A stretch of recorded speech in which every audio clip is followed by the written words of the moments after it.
Hi ಎಲ್ಲರಿಗೂ, welcome to my little kitchen cooking channel. ಇವತ್ತು ನಾವು ಮಾಡ್ತಾ ಇರೋವಂಥ ರೆಸಿಪಿ ಕೊಕೊನಟ್ ಲಡ್ಡು. ಎರಡೇ ಎರಡು ಪದಾರ್ಥಗಳಲ್ಲಿ ಮಾಡ್ಬೋದಾದಂಥ ಈಸಿಯಾದಂಥ ಕೊಕೊನಟ್ ಲಡ್ಡು. ಇದಕ್ಕೆ ಬೇಕಾಗಿರೋವಂಥ ಐಟಮ್ಸ್: ತೆಂಗಿನಕಾಯಿ, ಬೆಲ್ಲ, ಗೋಡಂಬಿ, ದ್ರಾಕ್ಷಿ ಮತ್ತು ತುಪ್ಪ. ಮೊದಲು ಒಂದು ಜಾರ್ಗೆ ತೆಂಗಿನಕಾಯಿನ ಕಟ್ ಮಾಡಿಕೊಂಡು ಹಾಕೋಬೇಕು. ನಾನಿಲ್ಲಿ 2 ತೆಂಗಿನಕಾಯಿನ ತಗೊಂಡಿದ್ದೀನಿ. 2 ಪೂರ್ತಿ ತೆಂಗಿನಕಾಯಿನ ಕಟ್ ಮಾಡಿಕೊಂಡು ಜಾರ್ಗೆ ಹಾಕೋತಾ ಇದ್ದೀನಿ. ಹಾಕೊಂಡು ನುಣ್ಣಗೆ ರುಬ್ಕೋಬೇಕು. ತರಿಯಾಗಿ ಇರಲಿ. ಯಾವುದೇ ಥರ ನೀರನ್ನ ಸೇರಿಸೋದಕ್ಕೆ ಹೋಗಬೇಡಿ, ರುಬ್ಕೋಬೇಕು. ಹಾಗೇನೆ ರುಬ್ಕೊಂಡಾದ ನಂತರ ಅದನ್ನು ತೆಗೆದಿಟ್ಕೊಂಡು ಸೈಡ್ಗೆ ಇಟ್ಕೊಂಡು, ಇವಾಗ ಒಂದು ಪ್ಯಾನ್ಗೆ 3 ರಿಂದ 4 ಸ್ಪೂನ್ ಅಷ್ಟು ತುಪ್ಪ ಹಾಕ್ಕೊಂಡು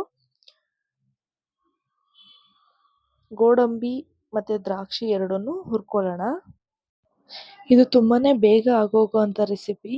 ಯಾವುದಾದ್ರೂ ಹಬ್ಬಕ್ಕೆ ಅಥವಾ ಮನೆಗೆ ಯಾರಾದರೂ ಗೆಸ್ಟ್ ಬಂದರೆ ತುಂಬ ಬೇಗನೆ ಮಾಡ್ಕೊಬೋದಂಥ ಸ್ವೀಟು.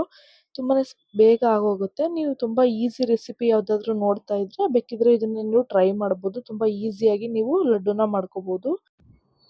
ನೋಡಿ, ಗೋಡಂಬಿ ದ್ರಾಕ್ಷಿ ಎಲ್ಲ ಹುರ್ಕೊಂಡಾಗಿದೆ. ಇವಾಗ ನಾನು ಇದನ್ನು ಒಂದು ಬೌಲ್ಗೆ ಟ್ರಾನ್ಸ್ಫರ್ ಮಾಡ್ಕೊತಾ ಇದ್ದೀನಿ. ನಾವು ಹೊರಗಡೆ ಹೋಗಿ ಸ್ವೀಟ್ ತೊಗೊಂಬರೋದಕ್ಕಿಂತ ಮನೆಯಲ್ಲೇ ಒಂದು 10 ರಿಂದ 15 ನಿಮಿಷದಲ್ಲಿ ನಾವು ಈ ಸ್ವೀಟ್ನ ಆರಾಮಾಗಿ ಮಾಡ್ಕೊಂಡ್ಬಿಡ್ಬೋದು.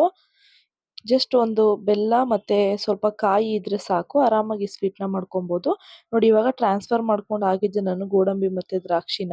ಇವಾಗ ಅದೇ ಪ್ಯಾನ್ಗೆ ಆವಾಗಲೇ ರುಬ್ಬಿಟ್ಕೊಂಡಿದ್ದಂಥ ತೆಂಗಿನಕಾಯಿನ ಹಾಕ್ತಾ ಇದ್ದೀನಿ. ತೆಂಗಿನಕಾಯಿನಲ್ಲಿರೋ ನೀರಿನ ಅಂಶ, ಸ್ವಲ್ಪ ಸ್ವೀಟ್ನೆಸ್ ಅದೆಲ್ಲ ಸ್ವಲ್ಪ ಹೋಗಿ, ತೇವಾಂಶ ಎಲ್ಲ ಹೋಗಿ ಸ್ವಲ್ಪ ಡ್ರೈ ಆಗಬೇಕು. ಅಲ್ಲಿ ತನಕ ಚೆನ್ನಾಗಿ ಹುರ್ಕೋಬೇಕು ತೆಂಗಿನ ತುರಿನ.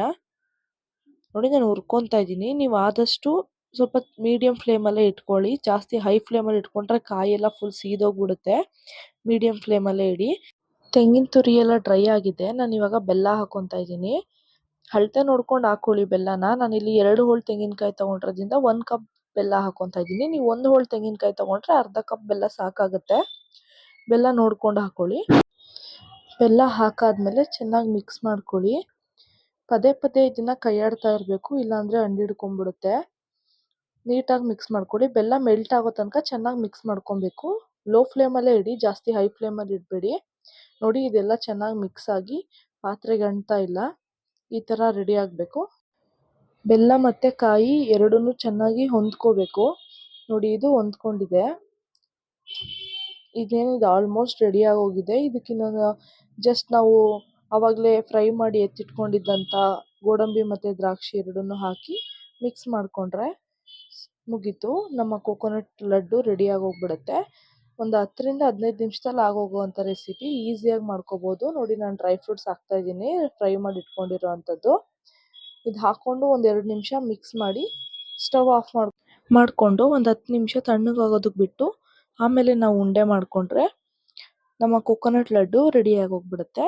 ನೀವಿನ್ನೂ ನಮ್ಮ ಚಾನಲ್ನ ಸಬ್ಸ್ಕ್ರೈಬ್ ಮಾಡಿಲ್ಲ ಅಂದರೆ ಪ್ಲೀಸ್ ಸಬ್ಸ್ಕ್ರೈಬ್ ಮಾಡಿ, ಲೈಕ್ ಮಾಡಿ, ಶೇರ್ ಮಾಡಿ, ಕಾಮೆಂಟ್ ಮಾಡಿ. Thank you.